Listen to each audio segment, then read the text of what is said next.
Bonjour, aujourd'hui je vous parle de 15 pays où la retraite est la moins chère dans le monde en 2025, mais là j'ai une petite nuance à apporter. Donc les pays dont je vais vous parler aujourd'hui ont été sélectionnés grâce à quatre facteurs. Premièrement, le coût de la vie, évidemment. Ensuite, la qualité des soins de santé, ce qui peut être quand même un facteur important, surtout pour les retraités. Le climat et la facilité d'obtention de la résidence, le visa, en gros. Et là, évidemment, il y a peut-être des pays dans le monde où vous vous dites que ça pourrait être beaucoup moins cher ailleurs, mais c'était peut-être que pour le critère des soins de santé, ça passait moins le test. Donc, ils n'ont pas été retenus pour la vidéo d'aujourd'hui. Je commence tout de suite avec le Portugal, un des pays européens les moins chers pour le coût de la vie, la nourriture, même les logements. Donc là, évidemment, quand je parle de logement, je ne parle pas juste de la ville de Lisbonne. Lisbonne est chère, mais si on sort un peu de Lisbonne, ça devient très, très raisonnable. Portugal, pays sur l'Atlantique, pays d'Europe, paysage époustouflant, je suis déjà allée, c'est vraiment magnifique. C'est un des pays les plus sûrs au monde. Taux de criminalité très, très bas. Alors, à Lisbonne, qui est une ville touristique quand même très convoitée, c'est cher. Donc, pour deux chambres à coucher, on va payer environ, en moyenne, 2500 $ canadiens par mois. Par contre, si on s'éloigne de Lisbonne, ça descend drastiquement. Pour un deux chambres à coucher, toujours environ 1000 $ par mois. On continue. Le Panama. On s'en va donc en Amérique centrale. Le Panama est connu pour donner des visas de résidence aux retraités. Dans le fond, ils sont connus pour ça. Et ils sont connus aussi pour leur politique fiscale assez avantageuse. Pas d'impôt sur les revenus gagnés à l'étranger. Temps chaud toute l'année. Attitude accueillante envers les étrangers. Si on est à Panama City, ça va être cher pour un deux chambres à coucher. Environ 2500 $ canadiens par mois. En banlieue, c'est plus raisonnable. Environ 1400. On continue pour le Costa Rica. Alors, le Costa Rica se distingue par le fait que c'est un pays qui est vraiment axé sur l'environnement. C'est le leader mondial en matière de développement durable. C'est une destination aussi très populaire pour les retraités et les expatriés. Donc, si vous décidez d'y aller, vous ne serez pas tout seul. Vous allez sûrement rencontrer des gens. Un petit pays paisible, pas d'armée. San José, qui est la capitale, on va payer environ 1800 par mois pour un deux chambres à coucher. En banlieue, un petit peu moins cher, 1200 par mois. Mexique, un pays super festif, coloré, cuisine de renommée mondiale, tacos, guacamole. Il y a des sites de l'UNESCO magnifiques à visiter, une ambiance qui est accueillante. Et Mexico City, qui est raisonnablement, dans le fond, pour les deux chambres à coucher, là, c'est 1800 par mois. Banlieue, 900. Donc, ça va, c'est pas si pire. En Espagne, donc on retourne en Europe. En passant, j'ai pas fait d'ordre particulier, là. Je les ai même pas classés par continent. L'Espagne, à côté du Portugal, on est en Europe encore une fois. Rythme de vie détendu, méditerranéen. C'est magnifique, l'Espagne, belle diversité des paysages. Encore une fois, faible taux de criminalité, comme au Portugal. Et à Madrid, qui est la capitale, on va payer environ 2000 par mois pour un deux chambres à coucher. Banlieue, 1500. On se déplace cette fois en Asie, en Malaisie.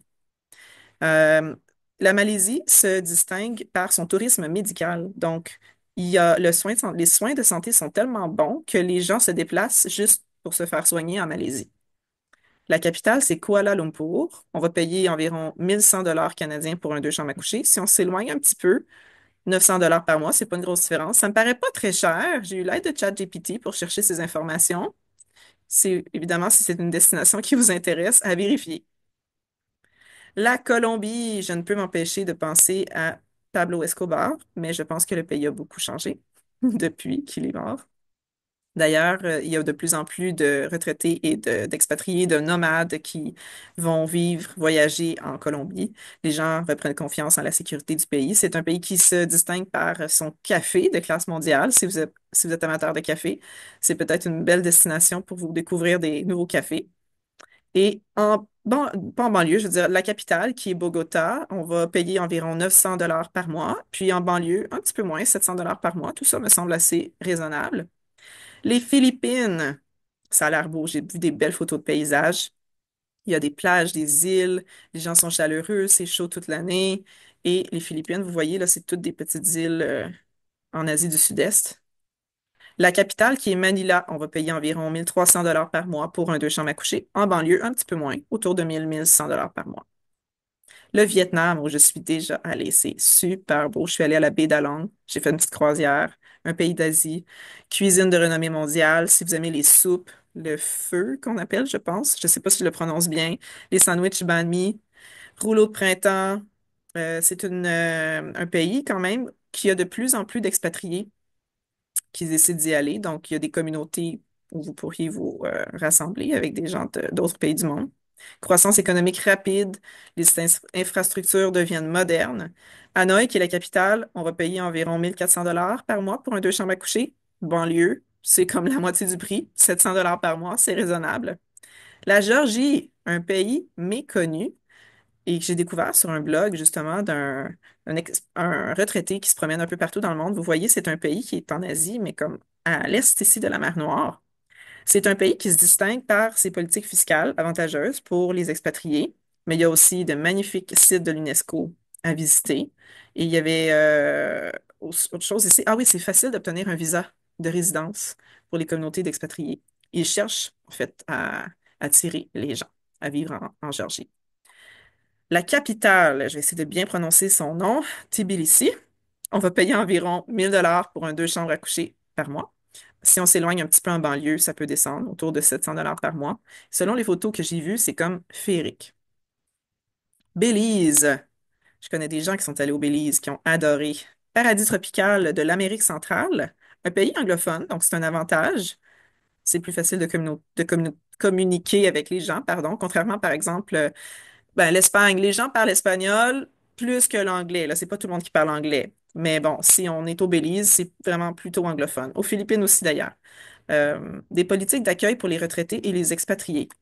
Ils accueillent les gens de l'étranger. On est à Belize City, on va payer 1 500 $ par mois pour un deux chambres.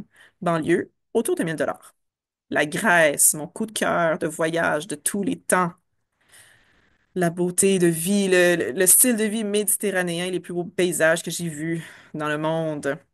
Si vous aimez l'histoire, il y a toutes les ruines antiques, la mythologie grecque. La capitale, c'est Athènes, où on va payer quand même assez cher pour un deux chambres à coucher, 2 100 $ par mois. Mais si on s'éloigne un petit peu en banlieue, ça descend à peu près 1 600 $ par mois. Et le coût de la vie, sinon, en général, en Grèce, c'est très raisonnable. L'Italie, qu'on connaît tous, un des pays les plus visités au monde. Ici, c'est sûr que l'Italie, là, c'est tout entouré par la Méditerranée. On est vraiment dans le style de vie relax méditerranéen à son plus fort. Ça se distingue, l'Italie, par la beauté de ses paysages, un beau climat toute l'année. C'est la capitale mondiale de la mode et du design. Si on est à Rome, qui est la capitale, on va payer très cher pour un deux chambres, environ 2 600 $ par mois, parce que c'est une des villes les plus visitées au monde. Même en banlieue, ça descend pas tellement. Donc, en Italie, il faut aller dans les plus petites villes et villages. Et là, ça devient très avantageux économiquement. En Équateur, un pays que je ne connais pas très bien, qui se situe en Amérique du Sud et qui se distingue par des politiques de visa favorables aussi aux retraités et aux expatriés. Un pays très riche en biodiversité. Il y a la forêt amazonienne, les montagnes, les îles Galapagos, donc on en a pour tous les goûts. La capitale, qui s'appelle Guayaquil, j'espère que je l'ai bien prononcé, va nous coûter environ 900 $ par mois pour un deux chambres à coucher au niveau du logement. J'ai pas trouvé l'information pour la banlieue. ChatGPT ne m'a pas bien rendu service ici. Bon, si c'est une destination qui vous intéresse, vous devrez faire vos propres recherches pour celui-là. Désolé. La Thaïlande. Donc, on se déplace, on retourne en Asie. La Thaïlande a des magnifiques plages, la bonne bouffe, des pad thai, curry, la cuisine de rue, des food trucks. C'est un pays qui a la réputation du pays du sourire. Apparemment, tout le monde sourit, tout le monde a l'air sympathique. Et ils offrent des options de visa à long terme. Donc, la capitale, qui est Bangkok, va nous coûter environ 2 000 $ par mois pour un deux chambres à coucher, toujours. Et en banlieue, ça descend drastiquement pour 800 $ par mois environ. Et voilà, ça termine ma vidéo pour aujourd'hui. Si vous avez apprécié, ben, je vous recommande peut-être de vous abonner à ma chaîne. Et sinon, ben, je vous dis merci beaucoup et à la prochaine. Voilà.